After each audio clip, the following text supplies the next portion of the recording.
அதிமுக கூட்டணிக்கு கொள்கையும் லட்சியமும் கிடையாது என அமைச்சர் ஐ. பெரியசாமி விமர்சித்துள்ளார். திண்டுக்கல் மாவட்டம் ஆத்தூர் தொகுதியில் திமுக சார்பில் போட்டியிடும் அமைச்சர் ஐ. பெரியசாமி வேட்புமனு தாக்கல் செய்தார். பின்னர் பேட்டியளித்த அவர், கடந்த சட்டமன்ற தேர்தலில் பாஜகவோடு கூட்டணி வைத்ததால் தான் வெற்றி பெற முடியாமல் போனதாக கூறிய அதிமுகவினர் தற்போது சுயநலத்துக்காக மீண்டும் கூட்டணி அமைத்துள்ளதாக விமர்சித்தார். அதிமுகவில் உள்ளவர்கள் தங்களை காப்பாற்றிக் கொள்ளவே பாஜகவுடன் கூட்டணி வைத்துள்ளதாகவும் மக்களை பற்றி அவர்களுக்கு கவலை இல்லை என்றும் கூறினார். திமுக கூட்டணி 200 இடங்களுக்கு மேல் நிச்சயம் வெற்றி பெறும் என்றும் அவர் நம்பிக்கை தெரிவித்தார்.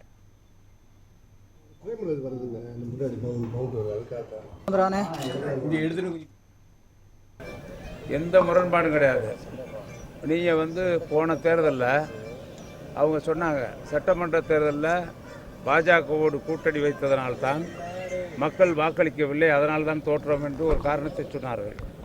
அதனால் பார்லிமெண்ட் தேர்தல் வந்துச்சு. நாங்கள் அவங்களோட கூட்டணி வைக்க மாட்டோம் பாட்டோம்னு போனாங்க. இப்போ எப்படி கூட்டணி வச்சுருக்காங்க? எதுக்கு வச்சாங்க? அவங்களுக்கு தனிப்பட்ட முறையில் சுயநலம் வந்து விட்டது.